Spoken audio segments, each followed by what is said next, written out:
बिस्मिल्लाहिर्रहमानिर्रहीम। कैसे हैं भैया आप लोग? रटना नहीं है, समझना है। Syntax book board matric chemistry chapter number 15 old book के मुताबिक और न्यू बुक के मुताबिक। न्यू से मतलब ओल्ड ही है, लेकिन अलग किताबी शक्ल में उन चैप्टर्स को बना दिया गया है। ठीक है, तो न्यू बुक से ये मत समझिएगा कि मैट्रिक की न्यू बुक तो अभी आई ही नहीं है। ठीक है, इस साल जो बच्चे मैट्रिक में आएंगे वो न्यू बुक पढ़ेंगे। जिस तरह इस साल 9th के बच्चे न्यू बुक पढ़ रहे हैं, इस तरह वो बच्चे जो 9th में हैं और अब मैट्रिक में आएंगे तो वो न्यू बुक ही पढ़ेंगे। पुराने बच्चे जो हैं उन्होंने इसी बुक का पार्ट 1 9th में पढ़ा था और इसी का पार्ट 2 मैट्रिक में अभी पढ़ रहे हैं, और ये वही चैप्टर नंबर 15 है। ठीक है, हैलोजन वाला और उसका पार्ट 2 करने जा रहे हैं। इंट्रोडक्शन हमने देख लिया है इसका इंट्रोडक्शन हमने इसका देख लिया है, और अब चलते हैं इसकी अगले टॉपिक की तरफ। इसमें हमारे पास क्या क्या मौजूद है।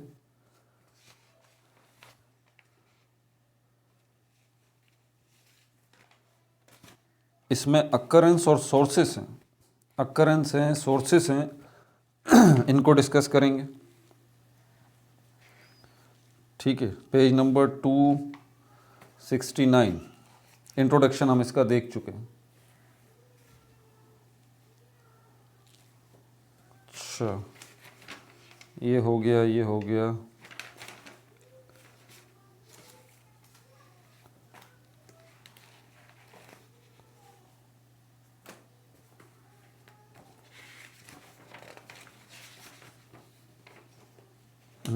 इंट्रोडक्शन अगर आप देखें ओल्ड बुक है ना, तो पेज नंबर 266 आपको नज़र आ रहा होगा। ठीक है और इंट्रोडक्शन है, क्योंकि मैंने पहले ही बात बताई है, मैं चलता हूँ बुक के मुताबिक। बुक में जो इन्फॉर्मेशन है वही आपको दी जाएगी, कुछ इजाफी इन्फॉर्मेशन जो है वो भी साथ साथ मैं बताता रहता हूँ। अब पेज नंबर 267 पे देखें, एक टेबल बना हुआ है, इसमें फिजिकल प्रॉपर्टीज़ की बात आ रही है। अकरेंस को भी हम बाद में देख लेंगे। 267 पे इसकी प्रॉपर्टीज़ है, टेबल बना हुआ है एक। ठीक है, प्रॉपर्टीज़ ऑफ हैलोजेंस।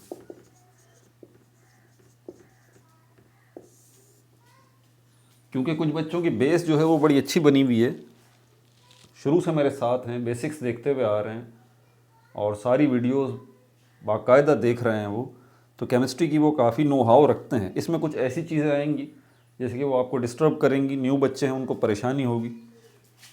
ठीक है, तो मैं इसी टेबल को यहाँ बना रहा हूँ, साथ साथ आपको जो है वो एक्सप्लेन भी करता रहूँगा। इसमें सबसे पहले तो हेडिंग में एलिमेंट है। ठीक है, फ्लोरीन की बात है, उसके बाद क्लोरीन की बात है, फिर जो है वो ब्रोमीन की और आयोडीन की। एस्टेटाइन को इसमें नहीं रखा गया, आयोडीन की, सॉरी ब्रोमीन की। ये तरतीब याद रखें, सबसे पहले फ्लोरीन है, फिर क्लोरीन,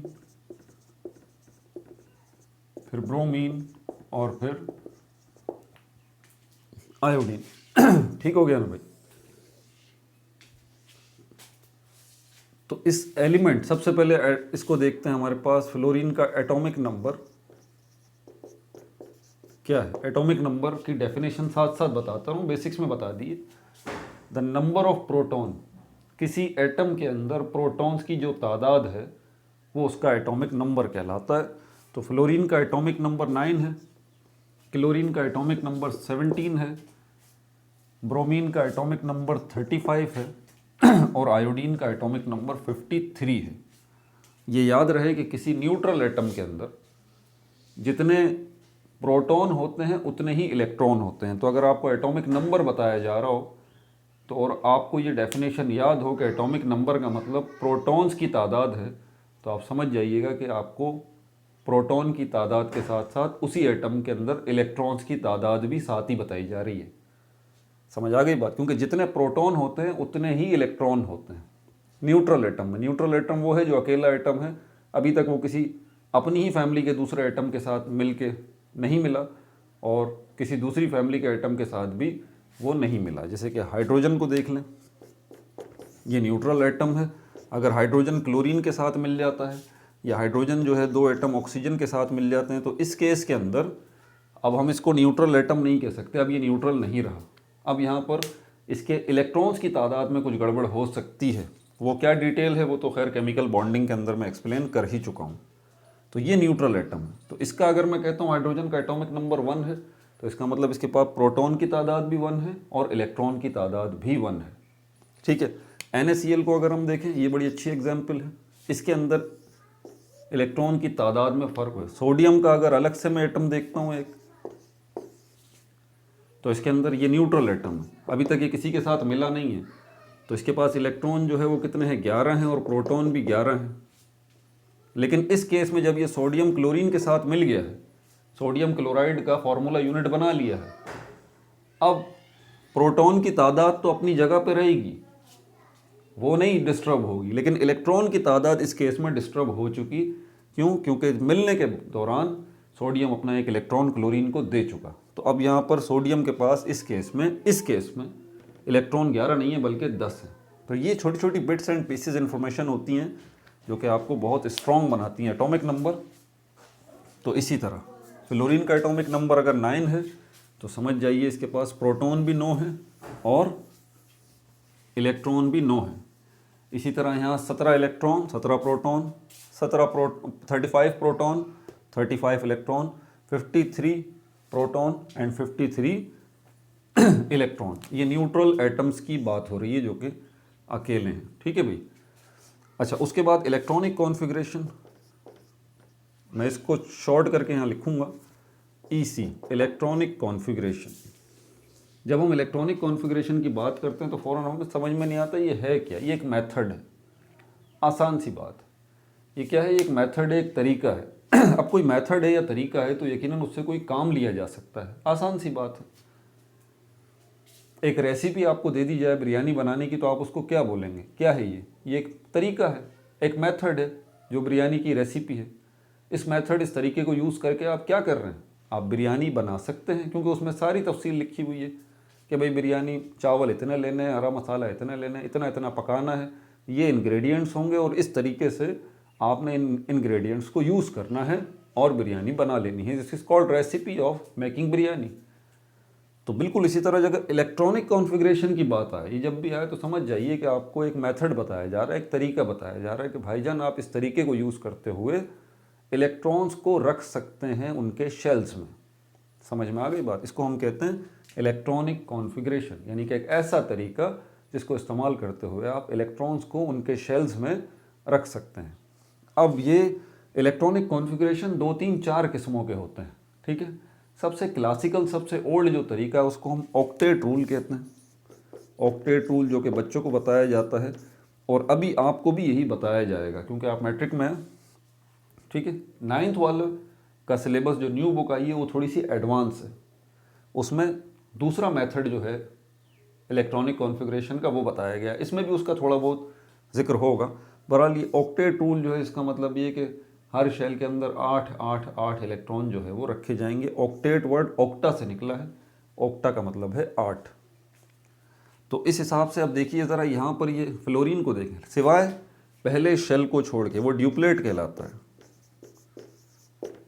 इसका मतलब है 2, ये डाई से निकला है 2।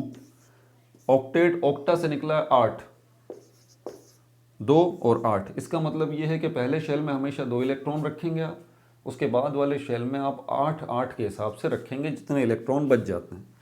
मिसाल के तौर पर हमारे पास सोडियम को ले लीजिए, सोडियम के पास इलेक्ट्रॉन 11 हैं।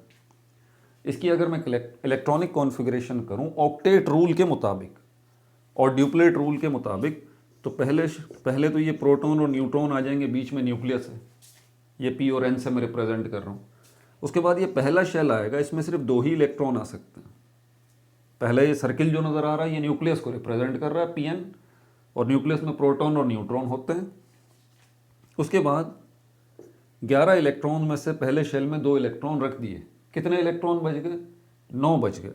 9 अब जो आप रखेंगे वो आप 8-8 के हिसाब से रखेंगे, टॉप बॉटम राइट लेफ्ट, 4 ये हो गए। अब पेयरिंग शुरू कीजिए, 8 हो गए। तो पहले शेल में 2 ही आ सकते हैं, 2 रख दिए आपने। दूसरे शेल में 8 आ सकते हैं। अब दूसरे शेल से तीसरा चौथा पांचवा जितने भी शेल आएंगे ऑक्टेट रूल के मुताबिक 8-8 की तरतीब बनेगी। तो 10 इलेक्ट्रॉन तो टोटल यहाँ पे हो गए, एक रह गया, वो आप लास्ट शेल में रख देंगे। ये आ गया इलेक्ट्रॉन, सोडियम के 11 इलेक्ट्रॉन यहाँ पे पूरे हो गए। ठीक हो गई बात। ये इलेक्ट्रॉनिक कॉन्फ़िगरेशन जो भी मैंने की, ये क्लासिकल इलेक्ट्रॉनिक कॉन्फ़िगरेशन है, ओल्ड इलेक्ट्रॉनिक कॉन्फ़िगरेशन है। जदीद जो है, मॉडर्न जो है इलेक्ट्रॉनिक कॉन्फ़िगरेशन, उसमें इसी को थोड़ा और एडवांस किया गया है, उसको भी देखेंगे। बहरहाल तो अब ये समझ जाइए इलेक्ट्रॉनिक कॉन्फ़िगरेशन की बात हो रही है। यहाँ पर 2 लिखा हुआ है, कॉमा और 7 लिखा हुआ है फ्लोरीन के लिए। क्यों, वजह क्या है? क्योंकि 9 इलेक्ट्रॉन है तो पहले शेल में देखें 2 इलेक्ट्रॉन आएंगे ना। अब 9 इलेक्ट्रॉन है अगर यहाँ पर फ्लोरीन के पास 9 इलेक्ट्रॉन है, अगर ऑक्टेट रूल को हम यूज़ कर रहे हैं, क्योंकि 2 और 7 से ही हम समझ गए कि ये ऑक्टेट रूल का इलेक्ट्रॉनिक कॉन्फ़िगरेशन। तो 9 इलेक्ट्रॉन है फ्लोरीन के पास, पहले न्यूक्लियस बना लीजिए, पी और एन, बस प्रोटॉन और न्यूट्रॉन, ये न्यूक्लियस बन गया। 9 में से 2 इलेक्ट्रॉन लिए, पहले शेल में रख दिए, पहले शेल में 2 ही आ सकते हैं। उसके बाद 9 में से कितने बचे? 7 बचे। 7 ये आप रख देंगे, ये आ गए। और इसी वजह से आपको पता है कि हम क्या कहते हैं ना, क्यों फ्लोरीन को, क्लोरीन को, ब्रोमीन को, आयोडीन को, इनको 7A ग्रुप में हम क्यों रख रहे हैं? उसकी वजह यही है कि इनके वैलेंस शेल में, इनके लास्ट शेल में 7 इलेक्ट्रॉन्स आते हैं सबके, क्लोरीन के भी, ब्रोमीन के भी, आयोडीन के भी, ब्रोमीन के भी, क्लोरीन, फ्लोरीन, सबके, चारों के। समझ में आ गई बात? एस्टाटाइन को शामिल नहीं करते, वो अनस्टेबल है। तो ये देखिए, ये हो गई, ये 2 पहले शेल में, ये 2 लिखा हुआ, ठीक है, और ये 7 ये दूसरे शेल में, ठीक है भाई। अब यहाँ पर इलेक्ट्रॉनिक कॉन्फ़िगरेशन क्लोरीन की अगर हम देखते हैं तो इसमें देखें पहले शेल में 2, यही तरतीब होगी, फिर 8 और फिर 7, 17 इलेक्ट्रॉन्स हैं। उसके बाद फिर हम देखते हैं हमारे पास जो है वो 2, 8, फिर 18 और फिर 7 ब्रोमीन के पास। और उसके बाद फिर आयोडीन को हम देखते हैं तो 2, 8, 18, फिर 18, फिर 7। अब आपके जहन में फ़ौरन ये बात क्लिक कर रही होगी, सर ये तो ब्रोमीन को भी इसी हिसाब से रखना चाहिए था कि पहले 2 इलेक्ट्रॉन रखते, फिर 8 रखते, फिर 8 रखते, फिर 8 रखते, ये तरतीब चलाते रहते, ये बीच में 18 क्यों आ गया? और यहाँ पर भी आयोडीन को भी 2, 8, फिर 18, फिर 18, 18, ये क्यों आ गया सर? भाई ये इसलिए आ गया ये इसलिए आ गया। अब इसकी क्या मैं आपको डिटेल बताऊं, क्योंकि इसका कनेक्शन, इस चीज़ को समझाने का कनेक्शन फिर मॉडर्न इलेक्ट्रॉनिक कॉन्फ़िगरेशन से बनता है, जिसमें S, P, D और F का सिस्टम आ जाता है। शेल्स से सब शेल्स की तरफ आप चले जाते हैं। ये जो आप देख रहे हैं नाम, ये सब शेल्स हैं, सब शेल्स हैं, यानी कि शेल्स के अंदर शेल्स। शेल को मैं समझाता हूँ कि शेल जो है वो एक घर है, और सब शेल्स जो हैं ये रूम्स हैं। शेल्स जो हैं वो घर हैं, और ये सब शेल्स जो हैं उसके रूम्स हैं। जैसे कि एक घर होता है, उसमें रूम होते हैं। समझ में आ रही है बात? पहला घर, दूसरा घर, तीसरा घर, चौथा घर। तो यहाँ पर अगर हम देखते हैं तो पहले घर में जो हमारे पास ये घर है, पहला घर, ये दूसरा घर, ये तीसरा घर और ये चौथा घर। पहले घर का नाम जिसका के है, उसमें सिर्फ एक ही रूम है जिसको एस कहते हैं, और दूसरा घर जिसका नाम एल है, इसके अंदर 2 रूम हैं एस और पी। तीसरा घर जिसको हम एम कहते हैं, इसके अंदर 3 रूम्स हैं, एस, पी और डी। और चौथा घर जिसको हम एन कहते हैं, इसमें 4 रूम्स हैं, एस, पी, डी और एफ, ये 4 रूम। तो ये 4 घर हो गए, के एल एम एन। अब फ़ौरन आपके जहन में याद आ रहा होगा कि यार ये तो के एल एम एन ये तो शेल्स के नाम हैं। कौन से शेल्स के नाम हैं? ये इन शेल्स के नाम हैं जो ऑक्टेट रूल के मुताबिक चलते हैं। पहला शेल जिसमें 2 इलेक्ट्रॉन आते हैं ये S कहलाता है, सॉरी K कहलाता है। इसके बाद दूसरा शेल जो है वो L कहलाता है, तीसरा शेल जो है वो M कहलाता है, चौथा शेल जो है वो N कहलाता है। तो ये ऑक्टेट रूल के मुताबिक जो आपको, आप ज़रा ध्यान से सुनिएगा, ये ऑक्टेट रूल के मुताबिक जो आपको शेल्स नज़र आ रहे हैं KLMN, ये असल में इनकी मिसाल घरों जैसी है। जिस तरह ये घर है KLMN, और इनके अंदर ही सब शेल्स मौजूद हैं जो कि मैं यहाँ बना नहीं सकता। ठीक है, यहाँ पर मैं आपको बना के दिखा नहीं सकता।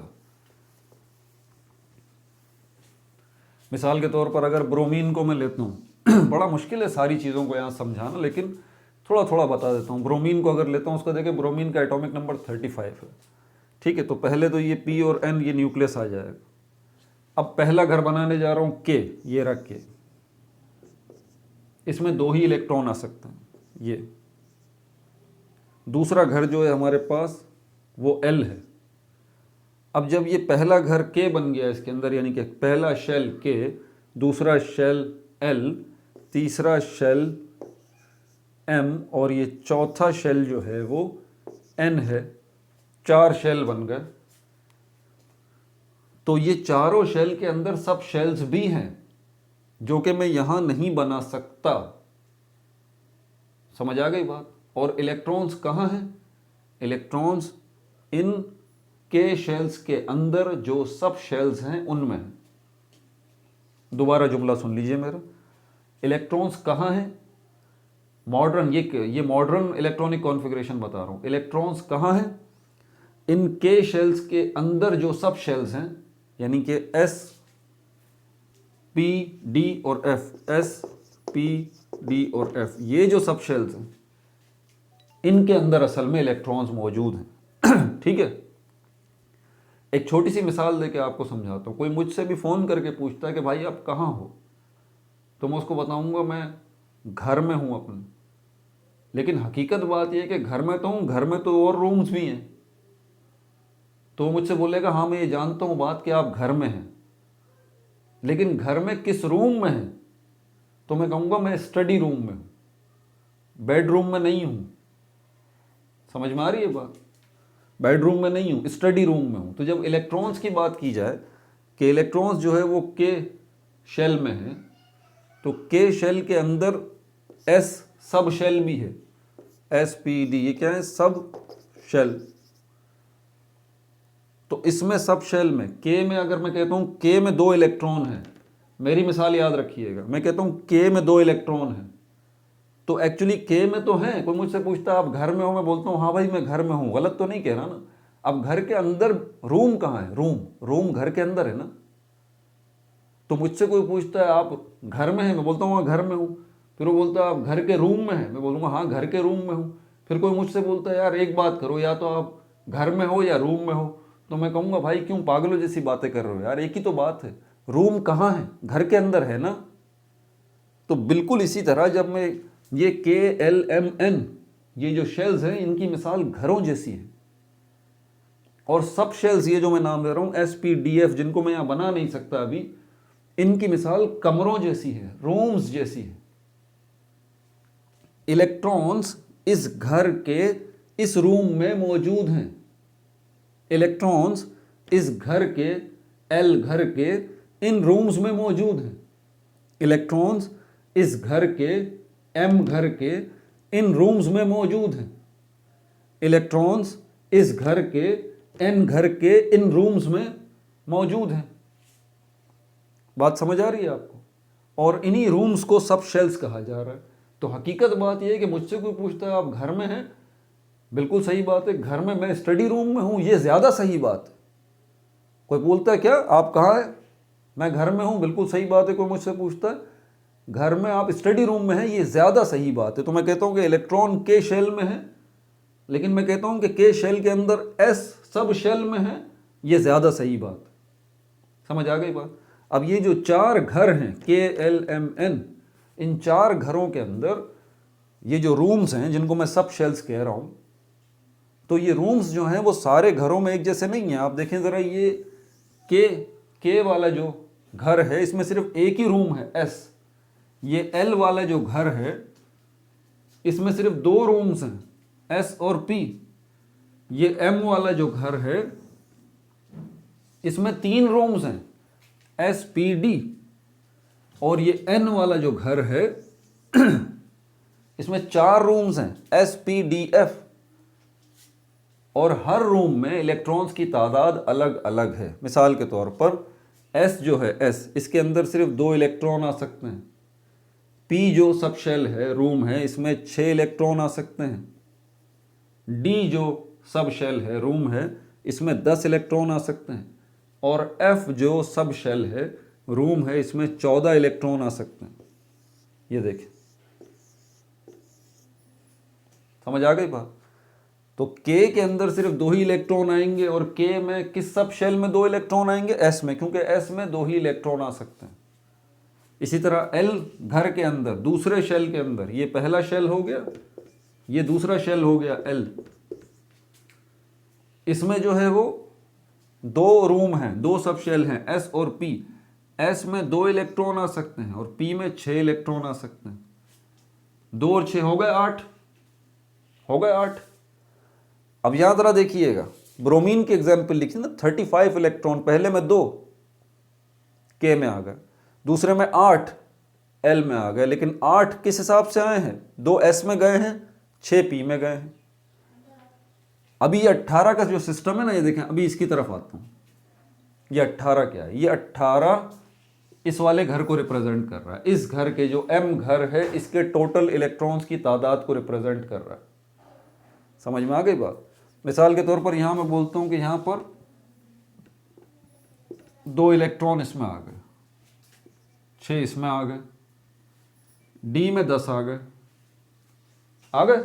डी में मैंने कहा ना, डी में सिर्फ ये डी वो सब शेल है, वो रूम है जिसमें 10 इलेक्ट्रॉन आ सकते हैं। तो मैं तीसरे घर की तरफ जब जाऊंगा, एम की तरफ, इसमें 3 रूम्स हैं, तीसरे शेल की तरफ, तीसरे शेल की तरफ, तो इसमें तीसरे शेल में 3 सब शेल्स हो सकते हैं बस, एस पी डी। एस में 2 आ सकते हैं, पी में 6 आ सकते हैं, डी में 10 आ सकते हैं। तो इसको टोटल कर लें, 2 + 6 + 10 कितना हो गया? 18 हो गया।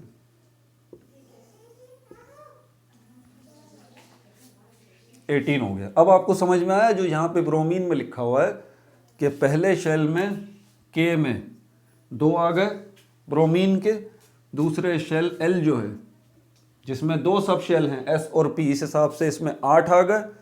तीसरा शेल जो M है, M, इसमें S है, P है, D है, तो इस हिसाब से इसमें 18 आ गए। अब जब चौथे शेल की तरफ जाएंगे, N की तरफ, इसमें बड़ी डिटेल है, इस पर मुझे बहुत घंटे 1.5 घंटे की वीडियो बना के आपकी प्रैक्टिस करानी पड़ेगी। थोड़ा थोड़ा सा दिमाग आपका घूम रहा होगा अभी कि सर ये कहाँ की बात कहाँ ले गए आप, प्रॉपर्टीज़ बता दें, मामला ख़त्म कर दें। भाई कैसे बता दूं? आप मुझे बताएं, ये जो इलेक्ट्रॉनिक कॉन्फ़िगरेशन 27287 ये जो लिखा हुआ, अब मैं क्या करूं? छोड़ दूं, आगे बढ़ जाऊं? थोड़ा बहुत तो आपको बताना ही पड़ेगा ना। ये भी मैंने थोड़ा बहुत ही बताया है, यकीन जानिए आप, इसमें बहुत डिटेल है।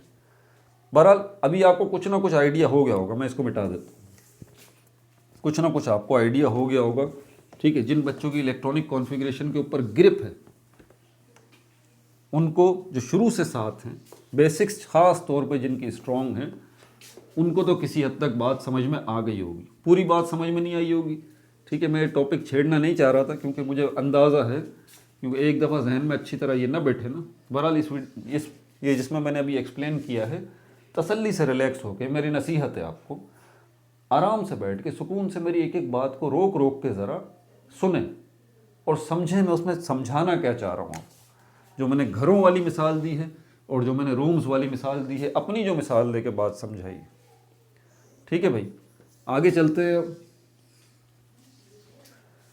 उसके बाद आउटर शेल, आउटर शेल या लास्ट शेल भी इसको कहते हैं, E.C लिखा हुआ है। आउटर शेल यानी कि वैलेंस शेल या लास्ट शेल, इसकी इलेक्ट्रॉनिक कॉन्फ़िगरेशन क्या है? इसकी फ्लोरीन की 2s और 2p, 2s और 2p, 2 और 5, यहाँ 2 आएगा और यहाँ 5 आएगा। अब मैं इससे आगे इस 2 क्यों आ गया और p क्यों आ गया, अब इस डिटेल में मैं नहीं जाऊँगा, ठीक है, इसको मैं यहीं रोकूँगा अभी, वरना बात फिर रह जाएगी हमारी। उसके बाद क्लोरीन की तरफ जाते हैं तो 3s2 3s2 3p5 3p5, और ब्रोमीन की तरफ जाते हैं तो हमारे पास 4s2 और 4p5 4p5, और उसके बाद 5s2 और 5p5। बस अब ये क्या है सर, ये क्या है और ये क्या है, इसको रोक दीजिए भाई, वरना फिर हम बहुत पीछे रह जाएंगे, ये प्रॉपर्टीज़ ही पूरी नहीं हो पाएंगी। इसकी स्टेट क्या है, इनकी स्टेट 20 डिग्री सेंटीग्रेड के ऊपर, क्योंकि टेम्परेचर का बड़ा अहम किरदार होता है। हो सकता है 20 डिग्री सेंटीग्रेड के ऊपर इसकी स्टेट फ्लोरीन की अभी गैस है, 10 डिग्री सेंटीग्रेड 5 डिग्री सेंटीग्रेड के ऊपर फ्लोरीन गैस ना रहे ये लिक्विड बन जाए, 0 डिग्री सेंटीग्रेड के ऊपर फ्लोरीन गैस ना रहे। देखिए टेम्परेचर ऊपर नीचे होने से स्टेट पे फर्क पड़ता है ना, इसलिए उसने फिक्स कर दिया आपको कि भाई 20 डिग्री सेंटीग्रेड पे ये स्टेट होगी इसकी। अगर 20 से 200 डिग्री सेंटीग्रेड ले गए या -200 डिग्री सेंटीग्रेड ले गए, दोनों सूरतों में फ्लोरीन की ये गैस वाली स्टेट नहीं होगी, या तो ये सॉलिड बन जाएगा या ये लिक्विड बन जाएगा। समझ आ गई बात? तो 20 डिग्री सेंटीग्रेड पे इसकी स्टेट गैस वाली है, क्लोरीन भी 20 डिग्री सेंटीग्रेड पे गैस ही है, और ब्रोमीन जो है वो लिक्विड है, और आयोडीन जो है वो सॉलिड है। कलर्स की तरफ चल लेते हैं, इनके कलर्स क्या क्या है। पेल येलो, पेल येलो यानी कि पीला पीला, फ्लोरीन का जो कलर है वो येलो कलर का है बस। पेल ग्रीन यानी कि ऐसा ग्रीन जो हल्का हल्का येलो का शेड दे रहा है, ठीक है। और ब्रोमीन का रेडिश ब्राउन, ब्राउन कलर तो है, रेडिश ब्राउन मतलब ब्राउन कलर इसका ब्रोमीन का होगा, लेकिन हल्का हल्का वो रेड का शेड देगा। आयोडीन जो है ये ब्लैक कलर का है, आयोडीन जो है ये ब्लैक कलर का है। एटॉमिक साइज यानी कि इनके एक एटम का साइज कितना होगा, एटॉमिक साइज। आगे अगर आप देख रहे हैं बुक खोली भी होनी चाहिए आपने लाजमी, तो ये एक ए के ऊपर ये अंडा सा बना हुआ है, इसको क्या कहते हैं, इसको एंगस्ट्रॉम कहते हैं, एंगस्ट्रॉम। ये एंगस्ट्रॉम क्या है, ये यूनिट है, unit of distance, unit of distance, ये डिस्टेंस का यूनिट है एंगस्ट्रॉम। जैसे डिस्टेंस के हमारे पास और भी यूनिट है ना, क्या है, किलोमीटर है, मीटर है, सेंटीमीटर है, मिलीमीटर है, माइक्रोमीटर है, नैनोमीटर है, मील है, माइल जिसको कहते हैं, यार्ड है, गज जिसको कहते हैं उर्दू में, फरलॉन्ग है। तो ये जो आप सुन रहे हैं नाम, ये सब क्या हैं, ये यूनिट्स हैं। इसकी मदद से आप डिस्टेंस को रिप्रेजेंट करते हैं। आप कराची से हैदराबाद आते हैं, कोई आपसे पूछता है भाई आपने कितना डिस्टेंस कवर किया, आप ये थोड़ी ना कहेंगे कि मैंने 1.5 किलो डिस्टेंस कवर किया या मैंने 15 kg जो है वो डिस्टेंस कवर किया। आप kg नहीं बोलेंगे, कोई बोलेगा कराची से हैदराबाद आ रहे हैं, आप kg बोलेंगे नहीं, कोई बोलेंगे तो आपको पागल समझा जाएगा। नहीं, आप बोलेंगे कि मैं इतने किलोमीटर मैंने डिस्टेंस कवर किया है कराची से लेके हैदराबाद तक का। बात समझ आ रही है? अब हम, ये तो बड़े बड़े डिस्टेंसेस हैं हमारी दुनिया के, ठीक है। एक स्केल को लीजिए, उसके ऊपर किलोमीटर थोड़ी ना लिखा होगा, स्केल के ऊपर इंच लिखा होगा। इंच जो है वो भी यूनिट है डिस्टेंस का, उससे भी आप डिस्टेंस को मेजर करते हैं। सेंटीमीटर है, तो एक नॉर्मल बच्चों के पास आपके पास जो स्केल होता है, फुट्टा होता है, वो 5 इंच का होता है और लगभग 15 सेंटीमीटर का होता है। 1 इंच 3 सेंटीमीटर के बराबर है। लेकिन जब हम पार्टिकल्स की दुनिया में जाते हैं, इस मार्कर का डिस्टेंस तो मैं बता सकता हूँ कि भाई इसका मार्कर का डिस्टेंस जो है वो 4 साढ़े 4 इंच है, लेकिन ये मार्कर पार्टिकल्स का बना हुआ है, नो डाउट मॉलिक्यूल्स का बना हुआ है। उन मॉलिक्यूल्स के अंदर एटम भी हैं, उन एटम का भी कोई साइज होगा। वो साइज आप किस में बताएंगे? क्या किलोमीटर में बताएंगे? देखें, सोचें कितना छोटा डिस्टेंस होगा वो। जब आप एक एटम के साइज की बात करेंगे, कितना छोटा डिस्टेंस होगा, तो उसको किससे बताएंगे? उस छोटे से डिस्टेंस को इन्हीं यूनिट्स की मदद से बताएंगे, सेंटीमीटर, किलोमीटर नहीं भाई। आपकी सोच से बाहर है कि एक एटम का साइज कितना कम होता है। आप इमेजिन नहीं कर सकते, इमेजिन नहीं कर सकते, इतना थोड़ा डिस्टेंस होता है। तो पार्टिकल लेवल पे जो डिस्टेंसेस होते हैं, जैसे एक एटम का साइज कितना होता है, एक मॉलिक्यूल थोड़ा सा बड़ा होता है एटम से, उसका साइज कितना होता है, एक इलेक्ट्रॉन का साइज कितना होता है, प्रोटॉन का साइज कितना होता है, क्वार्क्स हैं इनका साइज कितना होता है, ये सब पार्टिकल्स के नाम बता रहा हूँ।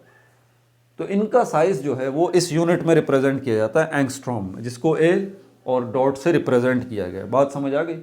तो फ्लोरीन जो है, इसके एटम का साइज कितना होगा, क्लोरीन के एटम का साइज कितना होगा, ब्रोमीन के कितना होगा, आयोडीन का कितना होगा, ये मैं लिखने जा रहा हूँ।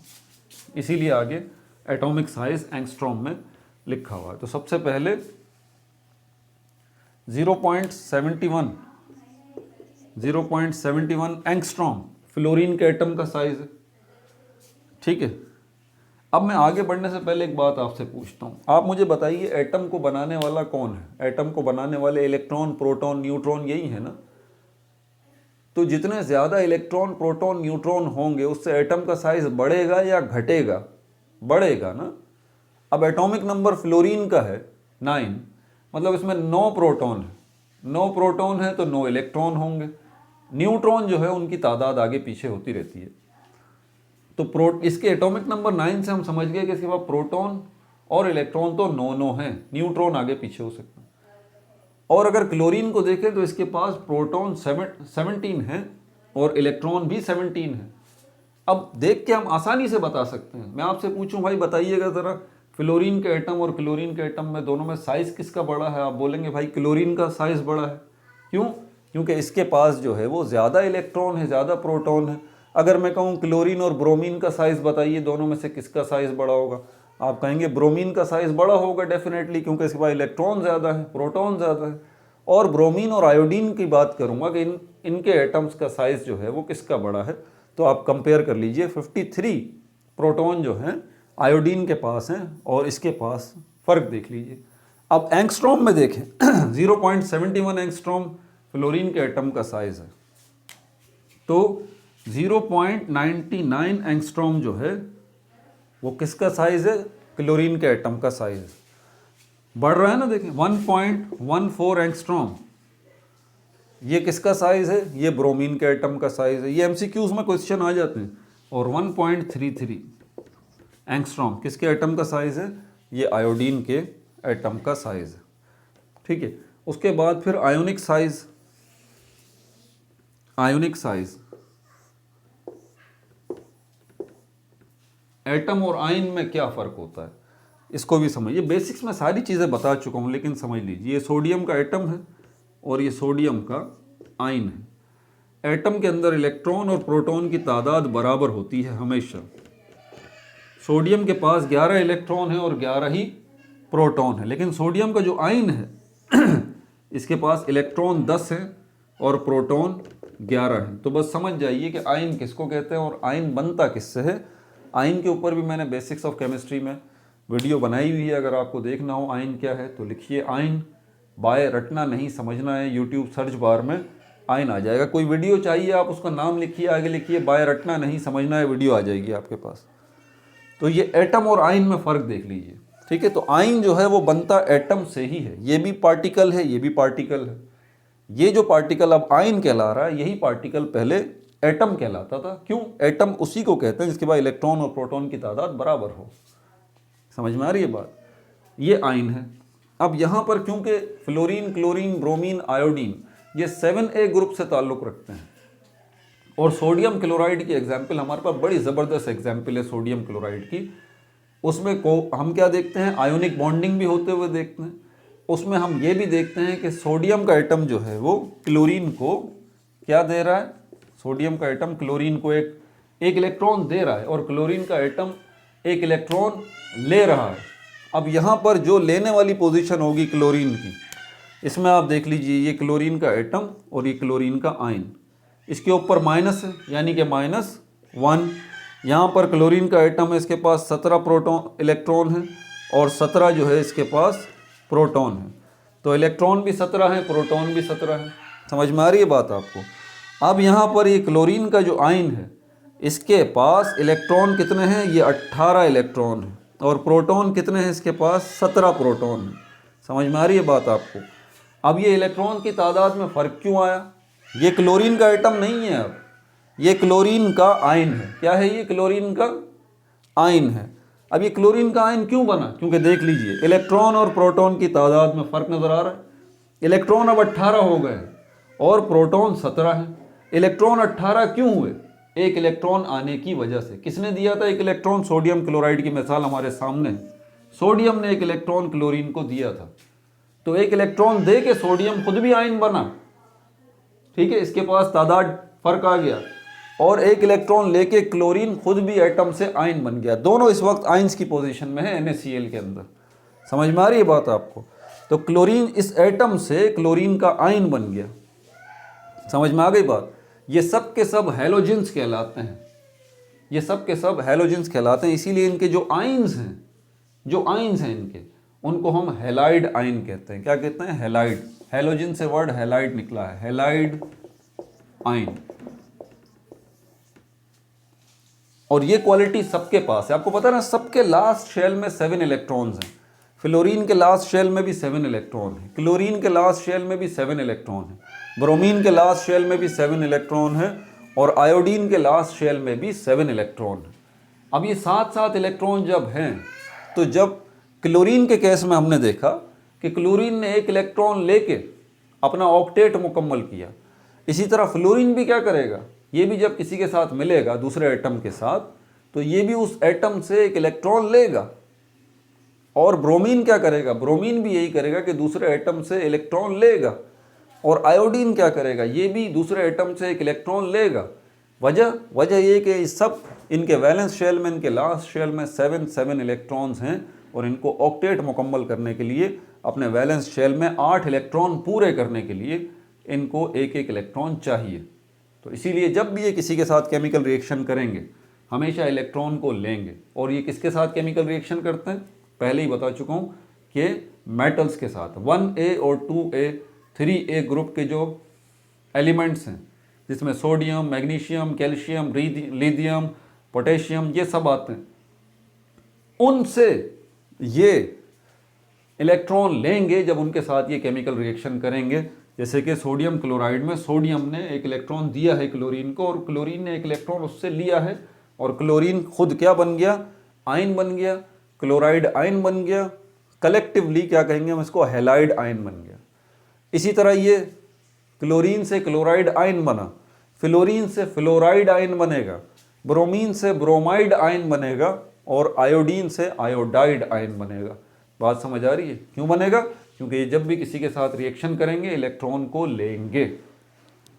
क्लियर हो गई ये बात? इसको मैं मिटा देता हूं अब जरा।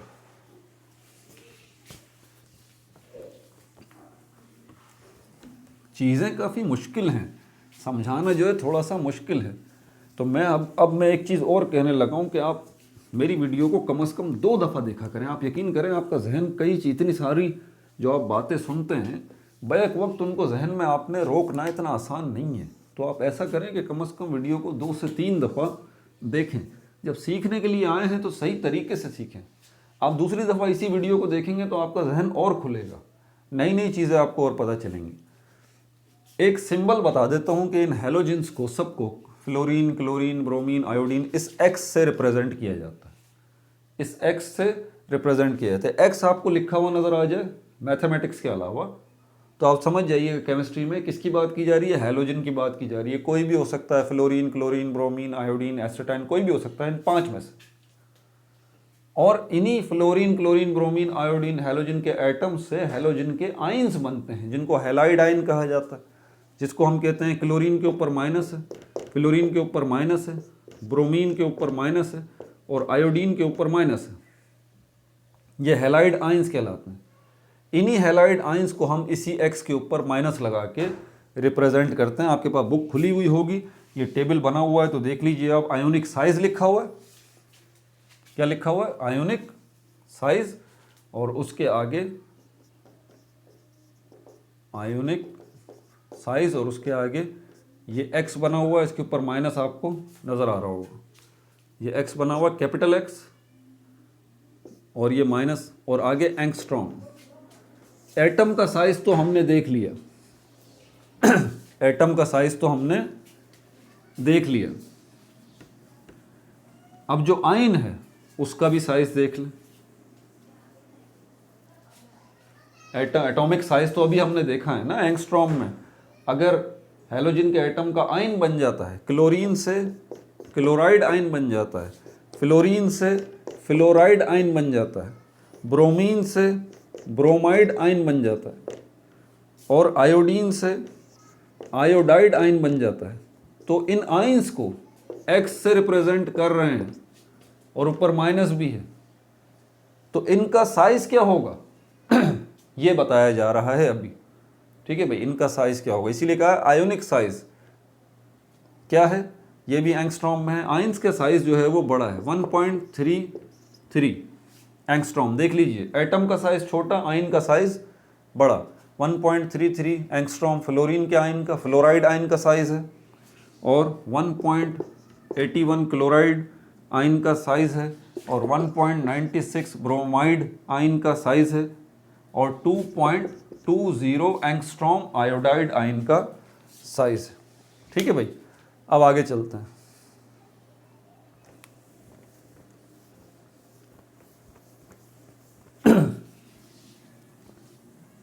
तबीयत अभी भी जो है वो मेरी कुछ बेहतर नहीं हुई है।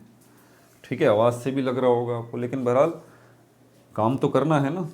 अगला जो हमारे पास है वो फर्स्ट आयनाइजेशन एनर्जी। फर्स्ट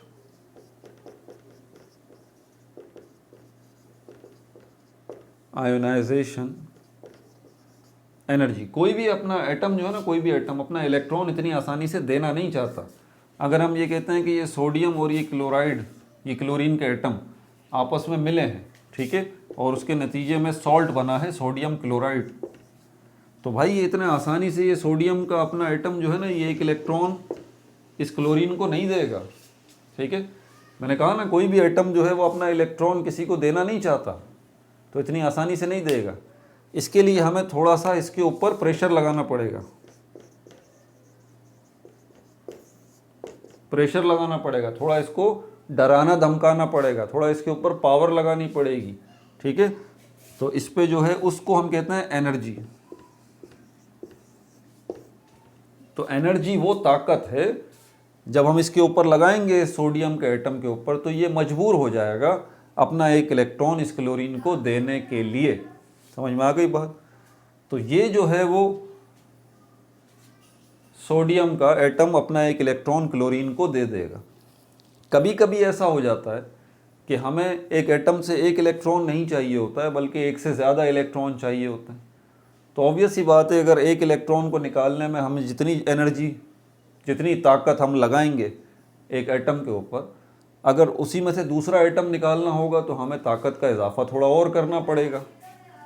अगर उसी एटम से हमें 3 इलेक्ट्रॉन निकालने हैं, जैसे कि एक केस आपको बता देता हूँ, हमारे पास ये सोडियम है, इसके पास 1 इलेक्ट्रॉन निकालना है। मैग्नीशियम है, इसके ऊपर 2+ होता है, मैग्नीशियम के पास से जो है हमें 2 इलेक्ट्रॉन निकालने हैं। और जैसे ही मैग्नीशियम के पास से 2 इलेक्ट्रॉन निकलेंगे, ये मैग्नीशियम का आयन बन जाएगा। ठीक है, मैग्नीशियम के एटम से ये मैग्नीशियम का आयन बन जाएगा Mg2+। और इसी तरह एल्युमिनियम के एटम से हमें जो है वो 3 इलेक्ट्रॉन निकालने हैं। और 3 इलेक्ट्रॉन निकलने के बाद एल्युमिनियम का एटम एल्युमिनियम का आयन बन जाएगा Al3+। तो एक इलेक्ट्रॉन निकालने के लिए भी हमें एनर्जी चाहिए, दूसरा इलेक्ट्रॉन निकालने के लिए भी हमें एनर्जी देनी है, तीसरा इलेक्ट्रॉन निकालने के लिए भी हमें एनर्जी देनी है, ताकत लगानी है। तो इसको कहते हैं हम आयनाइजेशन एनर्जी। आयनाइजेशन एनर्जी, मिटा दूं इसको, आयनाइजेशन एनर्जी की डेफिनेशन भी लिख देता हूँ, यानी कि आप समझ में आगे जाओगे। ये नाम पे ज़रा गौर करें इसके। फर्स्ट का मतलब तो पहला होता है। आयनाइजेशन एनर्जी ऐसी एनर्जी जो किसी एटम को आयन में कन्वर्ट कर दे, उसको आयनाइजेशन एनर्जी कहा जाए। ऐसी एनर्जी जो कि किसी एटम को आयन में कन्वर्ट कर दे, उसको आयनाइजेशन एनर्जी कहा जाता है। और आयन में कन्वर्ट कोई एटम कब होता है? जब वो कोई इलेक्ट्रॉन लेगा या इलेक्ट्रॉन देगा। हैलोजन के केस के अंदर इलेक्ट्रॉन लेने वाली पोजीशन है, सब इलेक्ट्रॉन लेंगे, बता चुका हूं मैं आपको। तो ये इलेक्ट्रॉन लेंगे, क्लोरीन से क्लोराइड बनेंगे, ठीक है, और फ्लोरीन से फ्लोराइड बनेंगे एक इलेक्ट्रॉन लेके।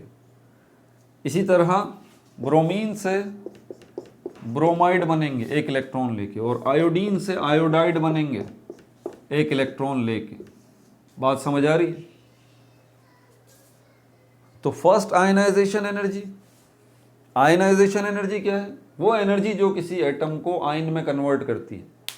तो यहां पर ब्रोमाइड, आयोडाइड, क्लोराइड, फ्लोराइड, इनकी हम बात कर रहे हैं। अब ज़रा आप अब आयन में तब्दील करने के लिए ज़रूरी नहीं है कि एक इलेक्ट्रॉन ही जाए, 2 इलेक्ट्रॉन भी जा सकते हैं, 3 इलेक्ट्रॉन भी जा सकते हैं, 4 इलेक्ट्रॉन भी जा सकते हैं। एक एटम से आप जितने इलेक्ट्रॉन निकाल सकते हैं निकालते जाइए, उसी हिसाब से ये बनता जाएगा first ionisation energy, second ionisation energy, third ionisation energy. बात समझ आ रही है? अब यहाँ पर मैं जो है वो आयनाइजेशन एनर्जी की डेफिनेशन यहाँ पे लिख देता हूँ। Energy to remove the most loosely held electron, energy to remove the most loosely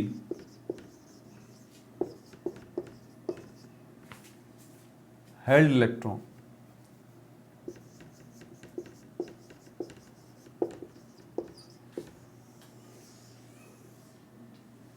इसको आयनाइजेशन एनर्जी कहा जाता है।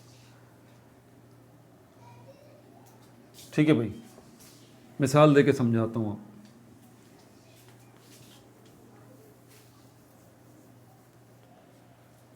ये सोडियम का atom, electron 11, proton 11। Electronic configuration इसकी करते हैं ऑक्टेट रूल के मुताबिक। पहले शेल में 2 इलेक्ट्रॉन आ गए, दूसरे शेल में 8 इलेक्ट्रॉन आ गए। कितना इलेक्ट्रॉन बचे? 1 इलेक्ट्रॉन बचा, ये आ गया।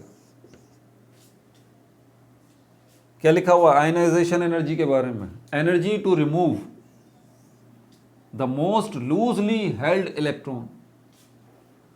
वो इलेक्ट्रॉन जो कि बहुत ही लूजली हेल्ड है, बहुत वीक अपनी पोजीशन पर है, बहुत ज़्यादा दूर है न्यूक्लियस से। आप ये न्यूक्लियस है, ये न्यूक्लियस है। अब इन इलेक्ट्रॉन्स को देखें और इस इलेक्ट्रॉन को देखें, दूर कौन सा है? ये वाला इलेक्ट्रॉन बहुत ज़्यादा दूर है, ठीक है। तो कोई इलेक्ट्रॉन जितना ज़्यादा दूर होगा किसी एटम से, जो इलेक्ट्रॉन जितना ज़्यादा दूर होगा किसी न्यूक्लियस से, उतना ही उस इलेक्ट्रॉन को हम कहेंगे कि ये इलेक्ट्रॉन जो है वो बहुत वीक पोजीशन पे है, कमज़ोर पोजीशन पे है। इस एटम के अंदर से इसको निकाला जा सकता है आसानी से। ये लूजली हेल्ड इलेक्ट्रॉन, ये वाला कौन सा है? लूजली हेल्ड इलेक्ट्रॉन, ये वाला। तो इसको निकालने के लिए जितनी एनर्जी चाहिए उसको हम कहते हैं ionisation energy, first ionisation energy. Clear हो गई ये बात? अच्छा, अब आगे चलते हैं। तो ये कितनी एनर्जी चाहिए? फ्लोरीन को देखते हैं, क्लोरीन को देखते हैं, ब्रोमीन को देखते हैं, आयोडीन को देखते हैं। मिटा दूं इसको। कितनी एनर्जी चाहिए भाई? अब ज़रा इसका कंपैरिजन भी करेंगे साथ साथ। और फर्स्ट आयनाइजेशन एनर्जी के साथ आगे क्या लिखा हुआ है ब्रैकेट में? किलो जूल्स पर मोल। अब ये मत बोलिएगा मुझसे कि सर किलो जूल्स पर मोल इसको भी ज़रा समझा दें, ये हमें ज़बान समझ नहीं आ रही, इसके लिए भी मुझे लगता है बहुत ज़्यादा बेसिक्स की वीडियोस बनानी पड़ेंगी, बड़ा मुश्किल है इसको भी समझाना, किलो जूल्स पर मोल, बहुत डिटेल है इसके अंदर। बहरहाल अभी तो इसको लेते हैं। फर्स्ट आयनाइजेशन एनर्जी अगर हम फ्लोरीन की देखते हैं तो 1681 किलो जूल्स पर मोल, इतनी एनर्जी की ज़रूरत पड़ेगी आपको अगर आपको फ्लोरीन से एक इलेक्ट्रॉन निकालना है तो। 1257 किलो जूल्स एनर्जी आपको ज़रूरत पड़ेगी अगर क्लोरीन से एक इलेक्ट्रॉन को निकालना है आपको तो, और 1140 किलो जूल्स पर मोल एनर्जी आपको लगानी पड़ेगी तब जाके ब्रोमीन से एक इलेक्ट्रॉन, लूजली हेल्ड इलेक्ट्रॉन आप निकाल पाएंगे, और 1008 किलो जूल्स पर मोल आपको एनर्जी जो है वो लगानी पड़ेगी तब जाके आयोडीन से आप जो है वो उसका लूजली हेल्ड इलेक्ट्रॉन निकाल पाएंगे। समझ आ गई बात? अब आप इसका कंपैरिजन कर लीजिए, फ्लोरीन का सबसे ज़्यादा है, उसके बाद इसका कम होता जा रहा है ग्रेजुअली। फर्स्ट आयनाइजेशन एनर्जी जो है वो कम होती चली जा रही है, ज़रा गौर करें इसके ऊपर। 1681, 1257, 1140 और 1008। अब एटम का साइज़ देखें, फ्लोरीन का एटम का साइज़ बड़ा है, सॉरी फ्लोरीन का एटम का साइज़ छोटा है, क्लोरीन का एटम का साइज़ उससे बड़ा है, ब्रोमीन के एटम का साइज़ उससे बड़ा है, और आयोडीन के एटम का साइज़ उससे बड़ा है। वजह क्या है? इलेक्ट्रॉन, प्रोटॉन, न्यूट्रॉन की तादाद। फ्लोरीन जो है छोटा एटम है क्योंकि इसके पास इलेक्ट्रॉन प्रोटॉन कम है, क्लोरीन उससे बड़ा एटम है क्योंकि इसके पास इलेक्ट्रॉन प्रोटॉन की तादाद ज़्यादा है फ्लोरीन के मुकाबले में। ब्रोमीन जो है इन दोनों से बड़ा है क्योंकि इसके पास इलेक्ट्रॉन प्रोटॉन न्यूट्रॉन जो है वो ज़्यादा है, और इसी तरह आयोडीन। लेकिन आयनाइजेशन एनर्जी इसकी सबसे ज़्यादा क्यों है? क्लोरीन की कम क्यों हो रही है, ब्रोमीन की कम क्यों हो रही है, और आयोडीन की कम क्यों हो रही है? भाई थोड़ा सा ज़रा ध्यान लगाइए। अब मैं ज़रा खुल के थोड़ी सी बात बता दूं यहाँ पर। फ्लोरीन छोटा एटम है, कितने इलेक्ट्रॉन है? 9। पहले शेल में 2 इलेक्ट्रॉन, दूसरे शेल में 8 इलेक्ट्रॉन, सॉरी दूसरे शेल में 7 इलेक्ट्रॉन। ये पहले 2 इलेक्ट्रॉन और उसके बाद ये 7 इलेक्ट्रॉन किसके पास? फ्लोरीन के पास। यही सिस्टम था।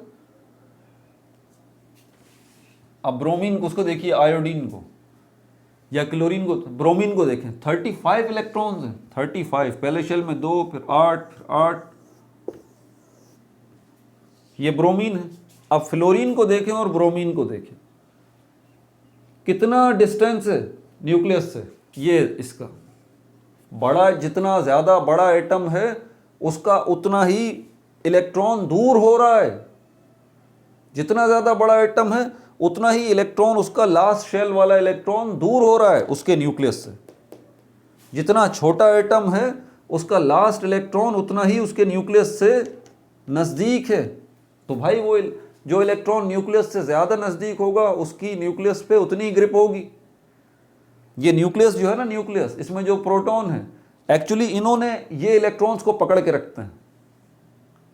न्यूक्लियस में जो प्रोटॉन है ये इलेक्ट्रॉन्स को पकड़ के रखते हैं। जो इलेक्ट्रॉन जितना ज़्यादा दूर होगा उतनी ही न्यूक्लियस की और न्यूक्लियस में मौजूद प्रोटॉन्स की उतनी हल्की ग्रिप होगी, और उसके लिए हमें कम ताकत लगानी पड़ेगी, उसको हम निकाल लेंगे। क्योंकि यहाँ पर अगर देखें, ब्रोमीन को देखें, इसका लास्ट इलेक्ट्रॉन और ये जो न्यूक्लियस है कितना ज़्यादा डिस्टेंस है। जितना ज़्यादा डिस्टेंस उतनी ही न्यूक्लियस की ग्रिप जो है वो हल्की होगी इस इलेक्ट्रॉन पे, और उतनी ही कम एनर्जी हमें लगानी पड़ेगी इस इलेक्ट्रॉन को निकालने के लिए। यहाँ पर छोटा साइज है एटम का, तो इस वाले इलेक्ट्रॉन के ऊपर ज़्यादा ग्रिप है इस न्यूक्लियस की, इसलिए यहाँ हमें ज़्यादा एनर्जी का इस्तेमाल करना पड़ेगा। समझ में आ गई बात? तो इसलिए ये कंपैरिजन आपको नज़र आ रहा है। आयोडीन का सबसे बड़ा एटम है, इसलिए उसका जो है वो लूजली हेल्ड इलेक्ट्रॉन जो है वो उतना ही ज़्यादा अपने न्यूक्लियस से दूर होगा।